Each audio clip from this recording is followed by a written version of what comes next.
हुजूर पाक का खाने पीने का ज़ौक़ बहुत नफीस था। गोश्त से ख़ास रग़बत थी। ज़्यादा तरजीह दस्त, गर्दन और पीठ के गोश्त को देते। नीज़ पहलू की हड्डी पसंद थी। सर्द गोश्त के शोरबा में रोटी के टुकड़े भिगोकर ये मखसूस अरबी खाना तैयार किया जाता था। तनावुल फरमाना मरगूब था। पसंदीदा चीज़ों में शहद, सिरका, खरबूजा, ककड़ी, लौकी, खिचड़ी, मक्खन वगैरह अशिया शामिल थीं। दूध के साथ खजूर का इस्तेमाल भी अच्छा लगता और मक्खन लगा के खजूर खाना भी ज़ौक़ में शामिल था। खुरचन से भी वांस था।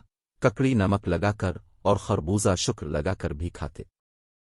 मरीजों की परहेज़ी ग़िज़ा के तौर पर हर्रा को अच्छा समझते और तजवीज़ भी फरमाते। मीठा पकवान भी मरगूब ख़ास था।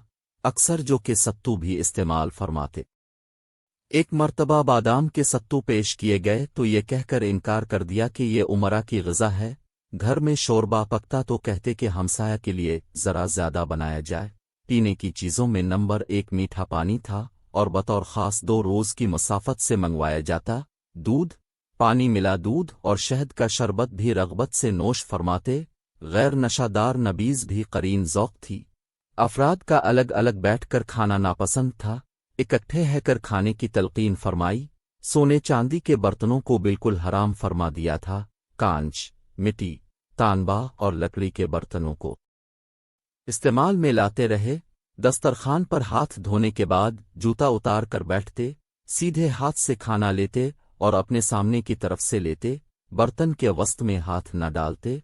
टेक लगाकर खाना पीना भी खिलाफ मामूल था। 2 जानू अकड़ों बैठते। हर लुक़मा लेने पर बिस्मिल्लाह पढ़ते। नापसंदीदा खाना बग़ैर ऐब निकाले खामोशी से छोड़ देते। ज़्यादा गर्म खाना न खाते। खाना हमेशा 3 उंगलियों से लेते और उनको लेड़नी न देते। दावत ज़रूर कबूल फरमाते और अगर इत्तिफ़ाक़ना कोई दूसरा आदमी साथ होता तो उसे लेते जाते, मगर साहिब खाना से इसके लिए इजाज़त लेते। मेहमान को खाना खिलाते तो बार बार इसरार से कहते कि अच्छी तरह बेतकल्लुफ़ी से खाओ। खाने की मजलिस से बातक़ाज़ाई मरोत सबसे आखिर में उठते। दूसरे लोग अगर पहले फारिग हो जाते तो उनके साथ अब भी उठ जाते। फारिग रहकर हाथ ज़रूर धोते। दुआ करते जिसमें खुदा की नेमतों के लिए अदाई शुक्र के कलिमात होते। नीज़ तलब रिज़्क़ फरमाते और साहिब खाना के लिए बरकत चाहते। खाने की कोई चीज़ आती तो हाजिर दोस्तों को बाइसरार शरीक करते और गैर हाजिर दोस्तों का हिस्सा रख देते। पानी गट गट की आवाज़ निकाले बगैर पीते और बिलअमूम 3 बार प्याला मुंह से अलग करके सांस लेते और हर बार आगाज़ बिस्म अल्लाह और इख्तिताम वल्हम्द लिल्लाह वाशकर लिल्लाह मीम पर करते। आम तरीक़ा बैठकर पानी पीने का था। पीने की चीज़ मजलिस में आती तो बिलअमूम दाहिनी जानिब से दूर चिल्लाते और जहाँ एक दौर ख़त्म होता दूसरा वहीं से शुरू करते। बड़ी उम्र के लोगों को तरजीह देते, मगर दाहिने हाथ वालों के मुकर्ररा इस्तेहक़ाक़ की बिना पर उनसे इजाज़त लेकर ही तरतीब तोड़ते। खाने पीने की चीज़ों में फूंक मारना या उनको सूंघना नापसंद था। खाने पीने की चीज़ों को ढांकने का हुक्म दिया है। कोई नया खाना सामने आता तो खाने से पहले इसका नाम मालूम फरमाते। ज़हर खुरानी के वाक़या के बाद मामूल हो गया था कि अगर कोई अजनबी शख्स खाना खिलाता तो पहले एक आध लुक़मा खुद इसे खिलाते। कभी अलिफ़ाक़रोहे बैठते, कभी दोनों हाथ ज़ानवाहे के गिर्द हल्का जन कर लेते, कभी हाथों के बजाय कपड़ा लपेट लेते।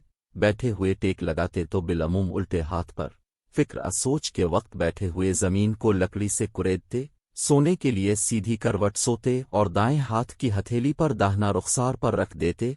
कभी चित भी लेटते और पाँव पर पाँव भी रख लेते, मगर 70 का एहतिमाम रखते। पेट के बिल और ऊंधा लेटना सख्त नापसंद था और इससे मना फरमाते थे। ऐसे तारीख घर में सूना पसंद न था जिसमें चिराग न जलाया गया हो। खिली छत पर जिसके पर्दे की दीवार ना हो सूना अच्छा ना समझते। वुज़ू करके सोने की आदत थी और सोते वक्त मुख्तलिफ दुआएं पढ़ने के अलावा आखिरी 3 सूरतें सूरा इखलास और मौज़तीन पढ़कर बदन पर दम कर लेते। सोते हुए हल्की आवाज़ से खर्राटे लेते। रात में क़ज़ाई हाजत के लिए उठते तो फारिग होने के बाद हाथ मुंह ज़रूर धोते। सोने के लिए एक तहबंद अलहदा था, करता उतार कर टांग देते। इक्तिबास सीरत अल नबी